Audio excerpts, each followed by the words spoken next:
네, 시작하겠습니다. 네, 안녕하세요. 오늘 발제를 맡은 모니터링 연구팀의 한국인 연구원입니다. 오늘은 시민과학과 딥러닝 기반 이미지 분석을 활용한 도시 쓰레기 정량화 연구를 중심으로 발표드리겠습니다. 기술적인 세부 내용보다는 연구 배경과 주요 결과, 그리고 시사점에 초점을 맞추어 설명드릴 예정입니다. 편하게 들어주시면 감사하겠습니다. 먼저 논문 한번 보고 오겠습니다.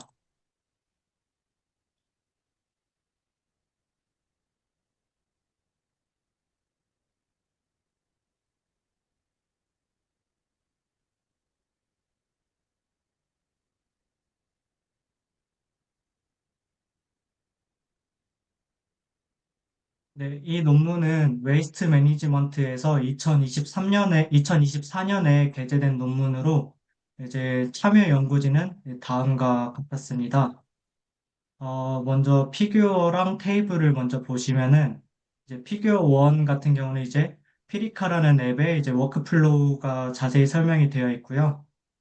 피규어 2는 이제 지역별로 이제 사진 빈도가 어떻게 얼마나 올라왔는지에 대해서 설명이 되어 있었고, 이제 피규어 3 같은 경우는 이제 무작위로 추출한 사진에서 쓰레기의 조성이 어떻게 되어 있는지 나와 있었습니다. 피규어 4 같은 경우는 이제 욜로로 이제 객체 탐지를 했을 때 어떤 모습으로 이제 탐지가 되는지에 대한 설명이 있었고요. 테이블 1 같은 경우는 이제 AI 모델의 이제 성능이 나와 설명이 되어 있습니다. 그리고 피겨 5는 이제 업로드된 사진들 속에서 AI를 이용해 이제 분석할 경우 이제 그거를 시각화했을 때의 사진이고요. 그림이고요. 피겨 6은 이제 AI 성능의 이제 혼동 행렬입니다. 마지막으로 피겨 7은 이제 한계점이라고 볼 수 있는데 이제 사진의 이제 이 연구의 한계점에 대해서 이제 사진으로 설명을 하고 있었습니다. 네, 피규어랑 테이블에 대한 설명은 PPT에서 더 자세히 다루도록 하겠습니다. 네, 목차는 다음과 같이 5개로, 이제 5가지로 구성이 되어 있습니다. 먼저 연구 배경과 목적입니다.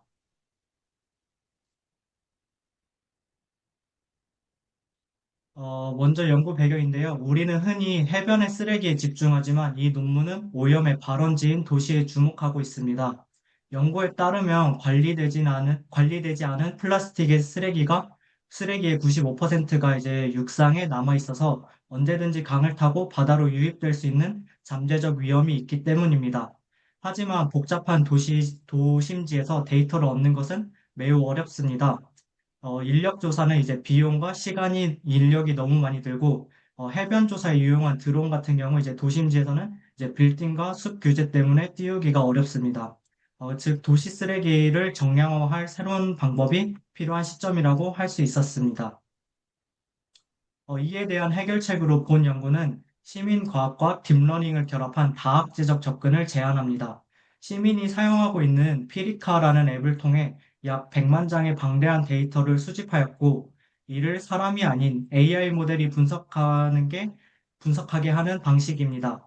결과적으로 이 연구의 목표는 엄격한 규칙 없이 수집된 시민 데이터라도 AI 기술을 접목하면 도시 쓰레기의 분포와 양을 정확하게 시각화하고 정량화할 수 있음을 증명하는 데 있습니다. 다음으로는 이 연구가 어떻게 대규모 도시 쓰레기 데이터를 확보하고 분석했는지 그 방법론에 대해서 살펴보겠습니다. 가장 먼저 핵심은 시민과학입니다. 연구진은 스마트폰 앱인 피리카를 활용했는데 이는 사용자에게 쓰레기를 발견하면 사진을 찍어달라는 단 하나의 요청만을 요구했습니다. 이러한 느슨한 프로토콜 덕분에 2018년부터 약 100만 건의 이미지 데이터를 축적할 수 있었습니다. 왼쪽의 흐름도를 보시면 이 데이터가 어떻게 처리되는지 알 수 있습니다. 대규모로 모인 사진들은 사람들이 일일이 분류하기 어렵기 때문에 이제 딥러닝의 단계로 넘어갑니다. 여기서 사용된 AI 모델은 욜로 버전 5입니다. 욜로 버전 5는 CNN 기반으로 이미지 속 쓰레기 물체를 탐지함과 동시에 분류하는 원스테이지 디텍터입니다. 이는 기존의 수동 조사나 제한적인 모니터링 방식의 한계를 극복하기 위한 필수적인 자동화 접근 방식이었습니다. 다음은 AI가 실제로 어떻게 작동하는지를 보여주는 피규어 4 슬라이드 설명입니다. 이 사진들을 보시면은 율로 버전 5가 탐지한 쓰레기는 모두 경계상자, 즉 바운딩 박스로 둘러싸여져 있는 것을 보실 수 있습니다. 상자, 이 사진을 보시면은 상자 위에는 이것이 캔이다, 플라스틱 병이다, 이제 플라스틱 비닐봉지다라는 유형과 함께 확률값이 표시됩니다. 지금 보시는 사진에서는 캔이 약 98, 97%, 플라스틱 보틀이 98%, 플라스틱 백이 97%라고 나와 있는 것을 보실 수 있습니다. 한 가지 흥미로운 점은 이제 비닐봉투처럼 봉지 안에 다른 쓰레기가 담겨 있어도 AI는 내용물 대신 외부 객체인 이것을 플라스틱 봉지로 분류한다는 점입니다. 본 연구진은 이 확률값이 0.25 이상인 객체만을 실제 쓰레기로 인정하고 정량화에 사용하였습니다. 이 자동화된 탐지 과정이 100만 장의 데이터에 적용되어 쓰레기 지도를 그리는 기반이 됩니다. 이어서 데이터의 특성을 살펴보겠습니다. 지도 피규어 2A를 보시면은 이미지 제출이 도쿄, 나고야, 오사카에서 이제 매우 많은 것을 볼 수 있었는데요. 이는 이 데이터가 도시 쓰레기의 특징을 분석하는 데 매우 적합함을 시사합니다. 또한 시계열 그래프 2B를 보시면은 데이터의 제출 건수가 2018년 이후 꾸준하게 증가하여 2020년 말에는 약 3만 7천 건 이상이 될 정도로 지속적인 데이터 확보에 성공했음을 알 수 있습니다. 이렇게 모인 사진을 AI가 학습할 수 있도록 가공하는 과정, 즉 전처리 단계도 중요했습니다. 연구진은 라벨 이미지를 사용하여 쓰레기 객체의 경계 상자를 표시하였고, 데이터 증강 기법과 코코 데이터 셋을 활용하여 AI 모델을 훈련하였습니다. 세 번째 챕터 주요 결과입니다. 먼저 도시 쓰레기의 조성부터 살펴보겠습니다. 이 원형 파이 그래프는 이제 무작위로 추출된 이미지들을 대상으로 수동 시각 분류를 수행한 결과입니다. 보시는 것처럼 캔 30.3%, 플라스틱 백 23.5%, 플라스틱 보틀 10.2%로 상위 3개의 유형이 나타났습니다. 여기에 담배꽁초, 담배값, 그리고 위생 마스크까지 포함해서 상위 6개의 항목이었고, 이 6개의 항목이 이제 78%를 차지했습니다. 이는 도시 쓰레기의 상당 부분이 특정 소수 유형에 집중되어 있음을 보여주며 이들 항목을 우선적으로 관리하는 전략이 효과적일 가능성을 시사합니다. 이러한 결과를 바탕으로 본 연구에서는 AI 모델 역시 가장 빈번하게 관측되는 이 6가지 유형을 중심으로 탐지하도록 설계하였습니다. 참고로 637장의 무작위 추출된 637장은 무작위로 추출된 이제 탐색적 샘플로 수동 분류가 가능한 작업 규모를 고려하여 설정되었습니다. 다음은 AI 분류 모델의 성능 결과, 즉 AI의 성적표를 살펴보겠습니다. 시민과학을 통해 수집된 비정형 이미지를 AI가 얼마나 정확하게 분류할 수 있는지를 테이블 1을 통해서 정량적으로 평가했습니다. 여기서는 세 가지 주요 지표를 사용했습니다. 먼저, 정밀도는 AI가 쓰레기다라고 판단한 것 중 실제 쓰레기였던 비율을 의미합니다. 재현율은 실제 이미지에 존재하는 쓰레기 중 AI가 놓치지 않고 검출해낸 비율입니다. F스코어는 이 두 가지 지표를 종합한 값으로 1에 가까울수록 성능이 우수함을 의미합니다. 표를 보시면은 탑6 분류 모델의 경우에도 모든 쓰레기 유형에서 정밀도와 재현율이 이제 75% 이상, 그리고 F스코어에서는 80% 이상을 유지하고 있음을 확인할 수 있었습니다. 또한 테이블 1은 쓰레기 유형을 3개로 분류했을 때와 6개로 확장했을 때의 성능을 한 번에 비교한 결과도 보여주고 있는데요. 가로 안에 있는 값이 이제 탑3만을 학습한 AI 모델 결과라고 보시면 됩니다. 그 결과를 비교했을 때 분류 대상이 늘어났음에도 전반적인 정확도는 크게 저하되지 않았습니다.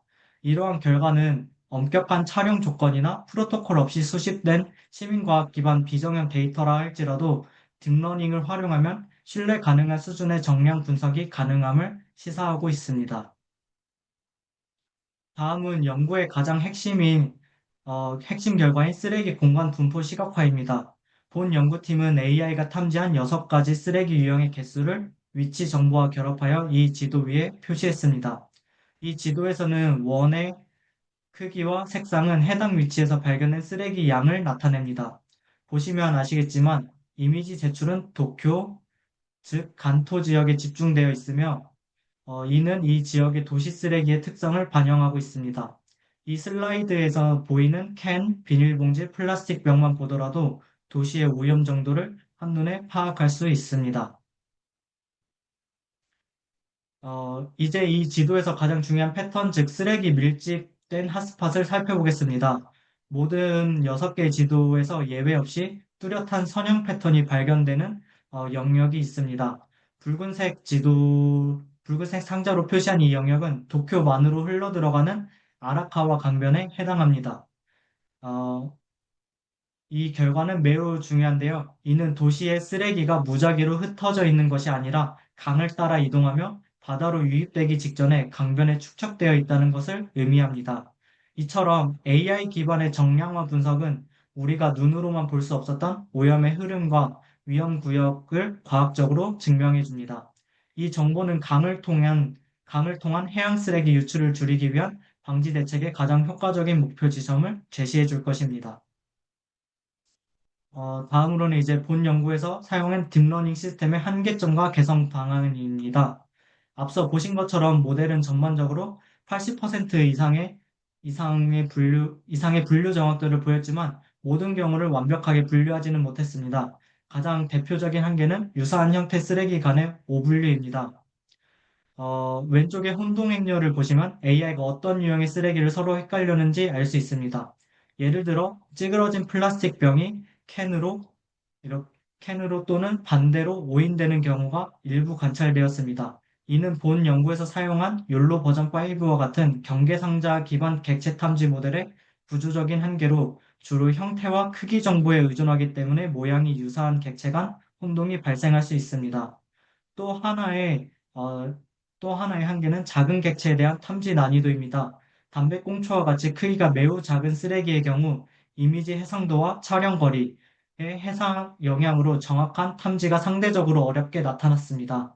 이러한 문제를 개선하기 위해서 HRNet 같은 이제 보다 정교한 구조의 모델을 적용하는 방안을 고려할 수 있습니다.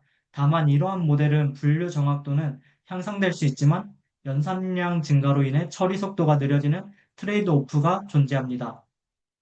따라서 본 연구에서는 도시 쓰레기의 대규모 장기 모니터링이라는 목적을 고려하여 정확도와 처리 속도 간의 균형을 중시한 모델을 선택하였습니다.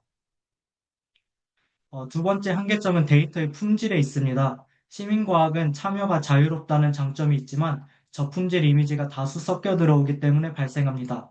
밝기가 너무 낮거나 객체가 흐릿하거나 배경이 복잡한 이런 사진들은 이제 AI 해석을 어렵게 만듭니다.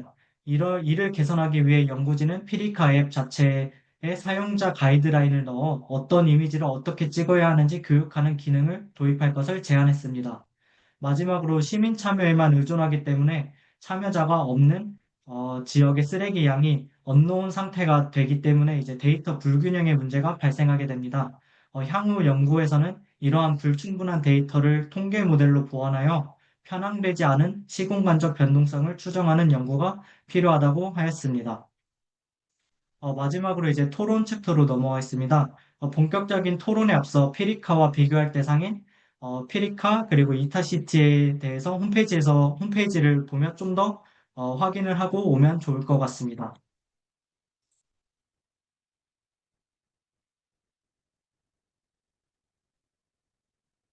지금 보시는 화면은 이제 피리카 홈페이지인데요. 이제 피리카는 어, 총 세 가지로 이제 구분이 되어 있습니다.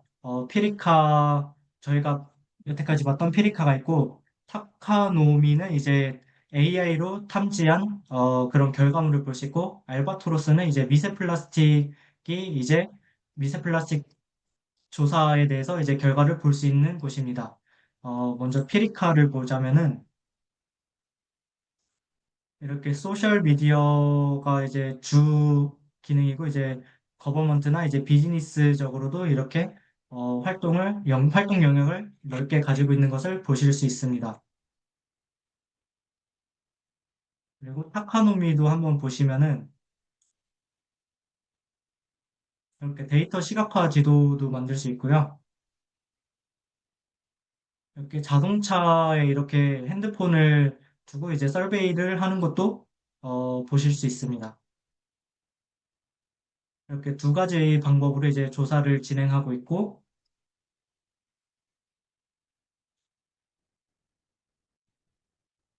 그리고 마지막으로 알바트로스는 네, 미세 플라스틱에 관련된 내용이라 지금은 넘어가도록 하겠습니다. 그리고 다음으로 이타시티에 대해서 한번 보도록 하겠습니다.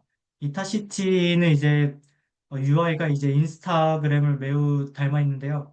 이타시티도 매우 활발하게 지금 활동이 진행되고 있는 곳이라 이제 비교 대상으로 삼았습니다.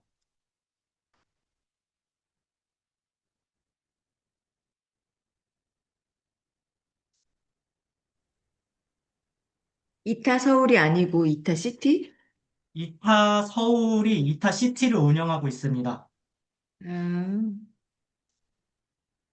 네, 그리고 피리카라는 스타트업이 이제 피리카 앱, 그리고 알바트로스, 그리고 아까 타카노미 이렇게 세 가지 플랫폼 운영하고 있는 것이고요. 네. 그리고 이제 네, 다음 장으로 넘어가겠습니다. 타카노미는 타카노메고 네, 타카노미, 네. 메이눈이라는 일본어고 거기는 동영상 기반이에요. 네네네. 그래서 이제 지금 보시는 표는 시민 참여형 도시 쓰레기 플랫폼인 피리카, 이타시티, 그리고 오션의 어번나이츠를 이제, 비교한 이제 표입니다. 먼저 피리카는 이제 피리카사가 운영하는 민간 플랫폼이고요. 개인의 자발적인 이미지 업로드를 통해 도시 쓰레기를 대규모로 가시화하는 데 강점을 가지고 있습니다. 다만 데이터가 비정형적이기 때문에 AI 없이는 정량적 분석이 어렵다는 특징이 있습니다. 그리고 그 다음 이타시티는 이타서울이 운영하는 시민 캠페인형 플랫폼으로 이제 데이터 수집보다는 시민 참여와 인식 제고에 초점을 둔 구조입니다. AI는 필수 요소라기보다는 참여 경험을 보완하고 보조적 도구로 활용됩니다. 반면 오션의 어번나이츠는 교육과 조사 기반 시민 참여형 프로그램을 이제 구조화된 조사 데이터를 바탕으로 관리와 정책 연계에 가능한 활용성을 이제 핵심 강점으로 하고 있습니다. 이 경우 AI는 사람을 대체하기보다는 조사 범위를 확장하고 분석을 보조하는 역할을 수행합니다. 이러한 비교를 통해 볼 때 이제 어번나이츠는 피리카의 확장성과 이타시티의 참여성을 흡수하면서도 이제 시민 참여 데이터를 정책 활용이 가능한 자료로 전환할 수 있는 구조를 갖추고 있다고 볼 수 있습니다. 결국 본 연구가 시사하는 바는 AI는 시민 참여를 대체하는 기술이 아니라 이를 확장하고 보조하는 도구로 작동할 때 가장 효과적이라는 점입니다. 이러한 구조를 바탕으로 다음으로는 AI와 시민과학이 어떻게 단계적으로 결합될 수 있는지 살펴보겠습니다. 그 전에 이제 제가 어제 피리카 앱을 실제로 사용을 해봤는데요. 그거에 대해서 잠깐 설명을 한번 드려보겠습니다. 앞선 비교는 이제 구조적인 분석이었지만 이번에 실제 사용 관점에서 설명을 드릴 건데요. 앱을 실행하고 사진을 찍어 업로드하기까지 별도의 교육이나 절차 없이 바로 참여가 가능했었습니다. 그리고 지도와 타임라인을 통해 다른 시민들이 이제 활동도 즉시 확인할 수 있었고요. 지금 보시면은 하루에도 데이터가 이제 수십 건이 올라오는 것을 확인할 수 있었습니다. 이 구조는 대규모 참여를 빠르게 확산시키는 데 매우 효과적이지만 이제 동시에 이미지와 기록 형식이 다양한 비정형 데이터가 쌓이게 되고 이제 피리카 같은 플랫폼에서 AI 기반 자동 분류가 왜 필수적인지를 사용자 경험 차원에서 보여주는 사례라고 네, 생각이 됩니다. 추가적으로 이타서울도 이제 실제 사용해 본 적이 있는데 가입부터 자료 업로드까지 이제 매우 순조로웠고 몇 분 걸리지가 않았었습니다. 그래서 이번 슬라이드는 이제 피리카와 이제 이타시티 사례를 참고하여 AI와 시민과학이 왜 경쟁이 아니라 상호 보완적으로 설계해야 하는지를 한번 정리를 해봤습니다. 먼저 왼쪽에 상호 보완 필요성입니다. 시민과학만으로는 참여가 이루어지지 않는 지역이 발생하면서 데이터의 미수진 문제가 발생할 수 있습니다. 반대로 AI 모델은 전 세계적으로 다양한 쓰레기 조성과 발생 맥락을 동일한 정확도로 설명하는 데 한계가 있습니다. 또한 시민 참여는 참여 동기와 지속성을 어떻게 설계하느냐에 따라 장기 모니터링 체계 유지 여부가 크게 달라집니다. 이 점은 이타시티와 같은 캠페인용 플랫폼이 잘 보여주는 부분입니다. 이러한 한계를 바탕으로 가운데 미래 전략을 단계적으로 제시해봤습니다. 첫 번째 단계는 이타시티와 같은 시민 참여 기반 캠페인용 플랫폼을 활용해 초기 참여자 풀을 형성하고 시민 인식을 확산시키는 단계입니다. 두 번째 단계는 피리카 모델을 활용해 광역 단위에서 쓰레기 오염이 집중된 핫스팟을 식별합니다. 이를 통해 제한된 자원을 어디에 우선적으로 투입할 것인지 판단할 수 있습니다. 세 번째 단계에서 이제 선별된 핫스팟에 어번나이츠와 같은 교육조사 기반 시민 참여 활동을 투입하여 발생 원인 분석과 정책 활용이 가능한 고품질 데이터를 확보합니다. 마지막으로 이제 오른쪽에 정책적 함의입니다. 이러한 구조는 일회성 조사에 그치지 않고 일회용품 규제와 같은 정책의 효과를 데이터 기반으로 검증하는 데 활용될 수 있습니다. 또한 장기적인 관측을 통해 도시 쓰레기 관리에 대한 과학적 근거를 제공할 수 있습니다. 이를 한 문장으로 정리하면 이제 피리카는 어디에 문제가 있는지 보여주고 이타서울은 사람을 어떻게 움직일지를 고민하고 어번나이츠는 그 문제를 어떻게 관리할지를 다룬다고 말할 수 있을 것 같습니다. 이 세 역할이 연결돼 도시에서 발생한 쓰레기가 강을 거쳐 바다로 이어지는 해양 플라스틱 오염의 흐름을 보다 체계적으로 이해하고 대응할 수 있을 것으로 기대됩니다. 최종적으로 이제 같이 토론하면 좋을 것 같은 질문에 대해서 세 개를 뽑아봤습니다. 먼저 첫 번째로는 이제 피리카와 어번나이츠 이제는 이제 주로 주요 쓰레기 항목 구성에서 차이를 보이는데 이 차이가 도시 환경 차이에 따른 것인지 아니면 플랫폼 설계 및 조사 방식의 차이에 기인한 것인지에서 얘기를 나눠보고 싶고요.